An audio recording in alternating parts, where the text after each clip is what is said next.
What's up, Trojan family? Welcome to the USC LAFB show. I'm your host, Ryan Dyrud, with the latest recruiting updates for all your USC Trojans. Hope everyone had a fantastic weekend. Little cold, little chilly today again in the Southland. USC resumes spring practices today, Tuesday, as of this recording, and a lot of big recruits are going to be on campus this week. So I wanted to provide a quick update on who is reportedly going to be there. We will be out there tonight as well as Thursday. Myself and Tim Tim Prangley, the great Tim Prangley, running our call-in show, which will be tomorrow evening, Wednesday evening, live call-in show. Missed it last week for anyone looking. Tim got really sick, couldn't talk. Hard to do a call-in show when you can't talk. And I was up in Yosemite camping, so took the week off on that. But I'll be back tomorrow night, and then we will be on campus on Thursday. So I'll have another one of these updates probably Friday morning for all of you. So I want to talk a little bit about who's going to be on campus, a little bit about Tamohini Tapui, a little recruiting update for those that haven't heard, probably have heard by now, and then a little Ryder Lyons update, gossip, whatever you want to call it. We'll kind of get into that. And love to hear you guys' thoughts. I always love all the comments. Sorry, I didn't get to many last. It's just been busy since getting back from camping. But I do try to read all of them, and I want to do better about responding to them. So thank you always for leaving the comments and the engagement. If you have not already, please hit that like and subscribe button on our USC LAFB YouTube channel. You can find all of our USC content, video, audio, and all of my written work on LAFBnetwork.com.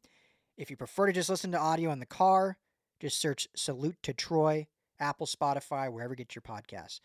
So let's start really quick. Tamohini Tapui, the great 4-star monster defensive tackle that flipped from Oregon to USC, just announced, I want to say it was like Sunday, that he is shutting down his recruitment. Done deal. Now, we're still many months away from signing day. So the way the college world works, I'm never ruling anything out. Things can happen.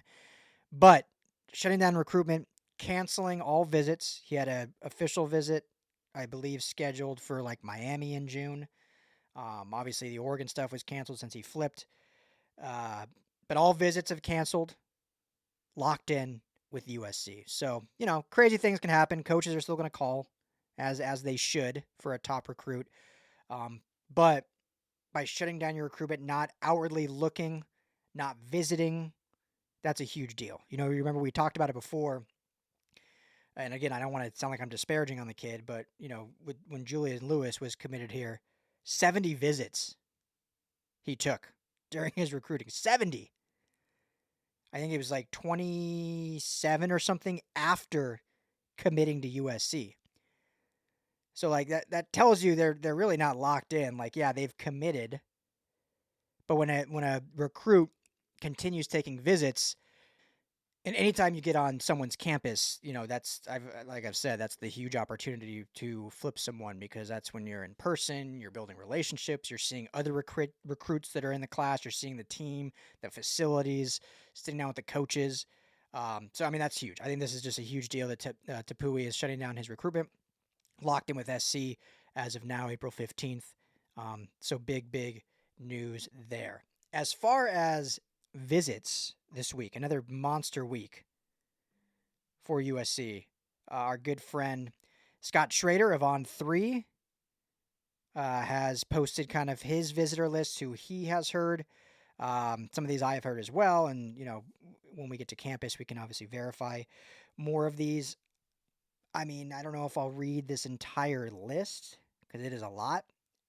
But just today, the 15th, you got wide receiver Calvin Russell out of Florida. Offensive lineman out of Folsom, who just committed last week to USC, Vlad Diakonov. He will be there. You got linebacker Kenneth Goodwin out of Los Angeles. Tomorrow, tight end Luke Sorensen, who is a really underrated, I think, prospect out of Servite here locally in Southern California.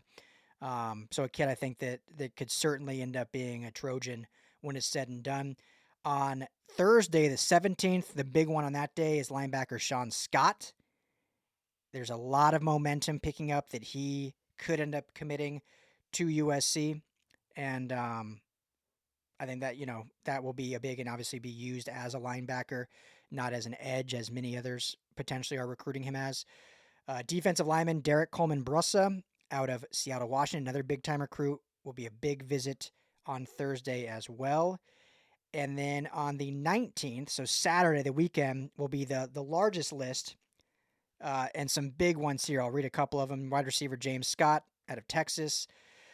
Offensive lineman, big day for offensive linemen. You got Cannon Smith out of Denver, my hometown, Colorado.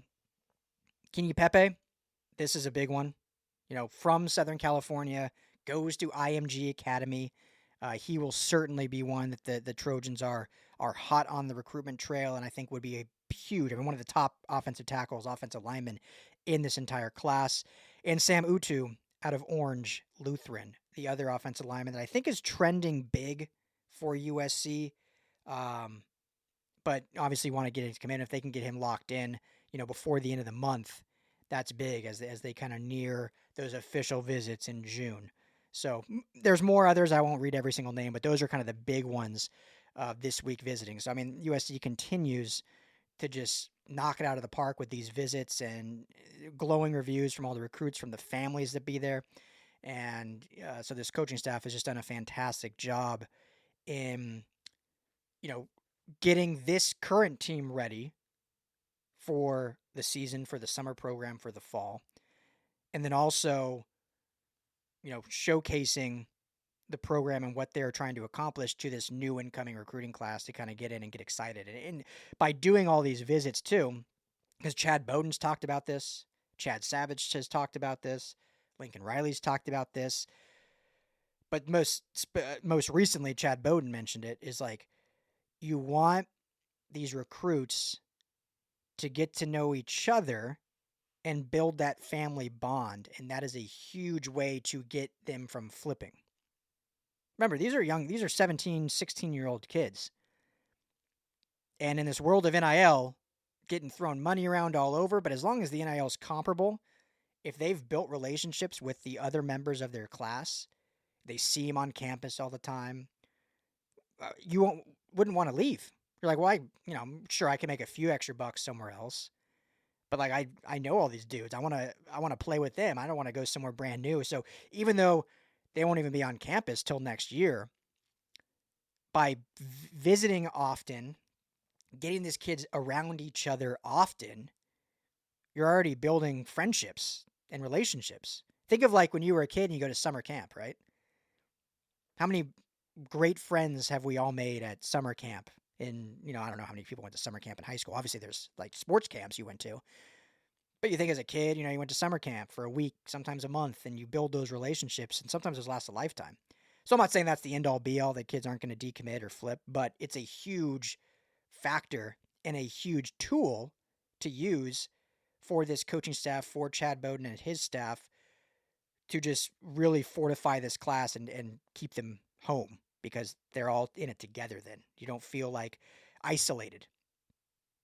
And especially when you're a local Cali kid and you see each other all the time. You play against each other. You're on campus together. You're going to the Collie for games on visits. It just makes it that much easier building that. So another big week. We'll see if we get any of these guys towards the end of the week, any more commitments as they're nearing that goal of 35 commits. All right, lastly, Ryder Lyons. This is going to be a fascinating end of his recruitment. He has said that he plans to commit this summer, wants to be done committed by the summer, so then once the fall comes, he can focus on his senior year of football at Folsom, and who knows if that means he'll take visits during the fall or whatnot, but he wants to at least have the commitment part done with. And since I can remember, a year and a half ago, USC has always been the favorite. Obviously, I've said many times, everyone knows his brother, Walker Lyons, is a tight end at USC. Lincoln Riley has been up to Folsom many times to visit, and, we know when you're a quarterback, Lincoln Riley is always going to get one of the top guys. Just resume speaks for itself. Whatever you think about him as a full head coach, like, There's no denying he's the best head coach for quarterbacks in college football. It's not my opinion. It's just a fact. Just look how it is, right? So, they've been the front runner since, his recruiting started. Adam Gorney, one of the recruiting insiders for Rivals, kind of put out some intel on his recruitment or what he's heard. Lions just finished a visit to Ole Miss. And Ole Miss, ironically, actually just got a commitment yesterday in the 26 class. But it's a 3-star. Nothing against 3 stars, but they did get one. But Gorney said Ole Miss will be a finalist. There's a great connection with Lane Kiffin. Lane Kiffin is, if Lincoln Riley is like the top QB coach in college football, Lane Kiffin, you could argue, is the best in the SEC. It's just pure quarterback development in his history. So there's a good relationship there. He also threw out Michigan, Ohio State as big contenders for him. Ohio State, obviously, just being Ohio State, seeing the class they always put together, being the defending national champions. And then Michigan, he mentioned that Ryder Lyons likes the idea of being able to kind of sit behind Bryce Underwood, the number 1 quarterback in the 25 class, for potentially a year, and then take over after that. So Michigan, I think, is really in the fold. And then obviously Oregon is the other big one. Oregon is really, it's going to be fascinating because Jared Curtis, who's making he's the number 1 QB in the 26 class, I believe, by most of the recruiting websites. So he will be making his decision between Georgia and Oregon at the end of this month, April. If he decides Oregon, then I think they're probably out on Ryder Lyons. If he decides Georgia, then Oregon is going to be going all in on Lyons. Because remember, they lost Jonas Williams to USC. They already had Williams committed. He flipped to SC. So then they kind of have gone all in on Curtis. And they've been on all of them, but then they kind of gone all in on Curtis and Lyons. But based on everything we've heard, they're more in on Curtis. More in sounds, but they've kind of pushed their chips to Curtis, and whatever he decides, then they'll push to Lyons. Now, I don't know if Lyons maybe sees that as like, all right, well, if you're waiting on that, then I'm going to go elsewhere. The final school that I think is really has a viable shot is BYU. Obviously based on his, faith and background, and he will go on a mission after this year. BYU is maybe seen by many as a lesser school, which they're not the perennial power of USC, Oregon, Georgia, all these guys. But, Zach Wilson was just taken 2nd overall out of BYU not too long ago. Now, he hasn't panned out in the NFL, but he was the 2nd overall quarterback taken in his draft class. And BYU has put together, especially now that they're in the Big 12, is a program that it's not just like a smaller, whatever they call them now. Now it's not. It's Power 4, going to be Power 5 again when the Pac-12 is back, but, not a lesser Mountain West school anymore. They're in the Big 12. They were really good in the Big 12 last year. Dominated Colorado. So I think BYU is a bigger contender than people think. Now, Gorney said in his piece, and I wrote about it on LAFBnetwork.com, that once Jonas Williams flipped to USC, and I don't have the quote in front of me, I should have had it in front of me, but I'll paraphrase. Once Williams flipped to SC, Ryder Lyons still went on his visits to SC, but that ship may have sailed, was his I'm paraphrasing, but his words. Basically meaning because of Williams being here, Lyons will look elsewhere. And it's a really kind of interesting point because there's part of it, and we've all said this, he's essentially going to be a 27. Yeah, he's the 26 class commitment, but he won't be on campus till 2027. And so most schools, not all of them, but a good amount, will take a quarterback every class just because you don't know if one's going to flip. You don't know what the development's going to look like. And so you try to take a quarterback almost every class. Sometimes you'll skip 1 year depending how much youth you have. So if he were to commit to SC, technically, you have Longstreet 25, Williams 26, Lyons 27. And so the progression would kind of go, you hope Longstreet takes over the reins in 26 when Williams is a true freshman. But you remember, you got 3 years.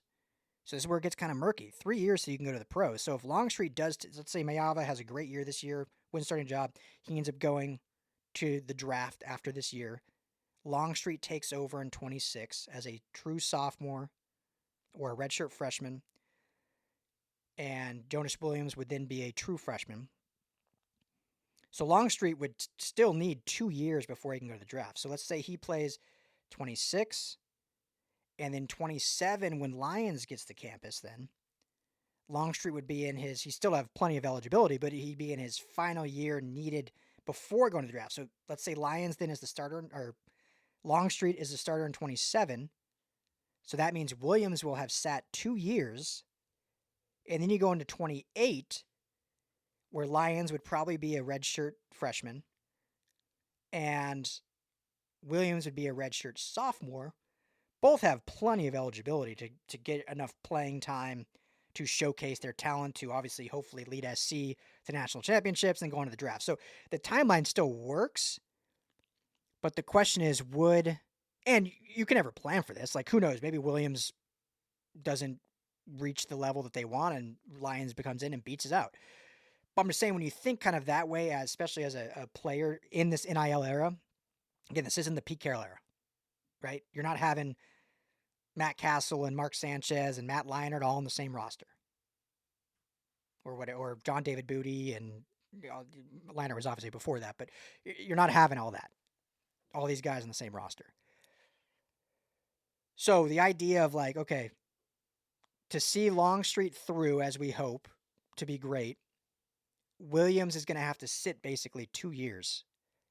And so that third year in 28, like, that's his year to take over after sitting that long, or else he's transferring.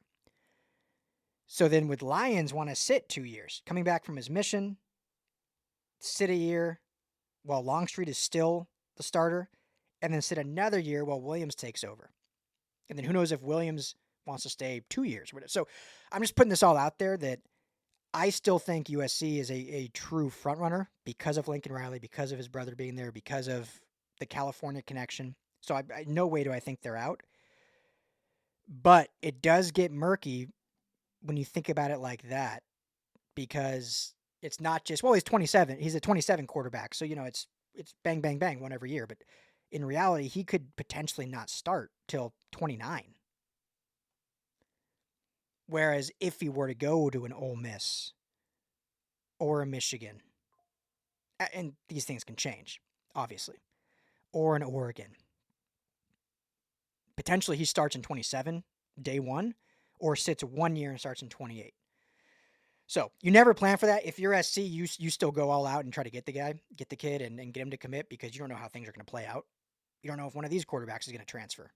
I mean, you can't, there's no Pete Carroll years like, cool, this guy commits, we basically got him for 5 years, 4 years minimum, 3 years minimum, I guess. But if they're not playing, 4 years, because they got to, 4 or 5, they got to showcase they're going to go to the NFL. Unless you're Matt Castle, didn't play and still got drafted. So it's going to be really interesting. I felt a few months ago that he was still pretty much a lock for SC. I don't think anything has changed in terms of like what I'm hearing, or that another school stands out more. I just think for me personally, the more I kind of process what the starting lineage is going to look like at SC, the more I'm like, it actually may not be as much of a lock as I kind of felt, simply for that reason. Nothing because of SC's doing, and so that we'll see. And for those saying, well, oh man, well, so did them getting Jonas Williams kind of screw up getting Ryder Lyons? I mean, you could argue that, but I think what everyone hopefully realizes is Jonas Williams is a really good quarterback, and he's got a ton of talent, ton of athleticism. I think his ranking is lower than it should be. So when it comes to quarterbacks, I'm going to trust Lincoln Riley wholeheartedly, whoever he wants to go get, especially in recruiting. But anyway, let me know, you guys. I'm just so curious what you guys think, because I'm not at all saying that he's going elsewhere. I just feel, just again, not based on what I've heard. This is more just my opinion, processing kind of like how these years line up. That it does make a little, if you're his parents and if you're just him that wants to play, and hopefully the competitor in him is like, well, I'll just get there in 27 and I'll beat Williams out or Longstreet out. Like, I'm that good. Like, you hope that's the thought process. But we've seen more and more, especially in this day and age of football, that a lot of these kids, and I'm not saying Ryder Lyons has said this or done this, but just the last few years have shown us that kids are like, I want to go somewhere where is the most open for me to start right now. And I don't have to, again, not that they're afraid of competition. I'm not saying that. And again, certainly not saying about Ryder Lyons. But if you have a path of like, okay, I'm basically the incumbent when I get there, or I have two young guys still in front of me when I get there, it might lead you down a different path. I still think it'd be, I mean, if he comes here, they have the QB position locked till 2030. And that helps with NIL because you got those locked down. You can recruit kind of then more strategically with other positions. I mean, potentially even past 2030. So those are just my thoughts. I'm kind of just like thinking out loud. Let me know what you guys think. Drop it in the comments. Big recruiting week for USC at spring practices. I mentioned all the names going to be there. We'll let you know any update if you need surprise visitors. Tamuhini Tapui shutting down his recruitment, locked into SC. And then, let me know your thoughts on Ryder Lyons and just kind of what you think his process and his recruiting cycle is going to look like over the next kind of few months. And he'll be back on campus, especially for an official visit in June, I believe. I think June 6th or like June 17th, he'll be, it can change, but he'll be here in June. So big one for him to be at, because that's a big month for SC. So thank you all for now with me. As always, this is the USC LAFB show on the LAFB network. Please hit that like and subscribe button on the USC LAFB channel if you have not already. If you're on audio, Salute to Troy is how you can find us on Apple or Spotify or wherever you get your podcasts. And all of our USC Trojans content can be found at LAFBnetwork.com. Everyone have a great few days. We'll be back again, call-in show Wednesday night live on the USC LAFB channel. And I'll be back on Friday with an update after Thursday's practice. Everyone be well. Thank you so much. And as always, fight on.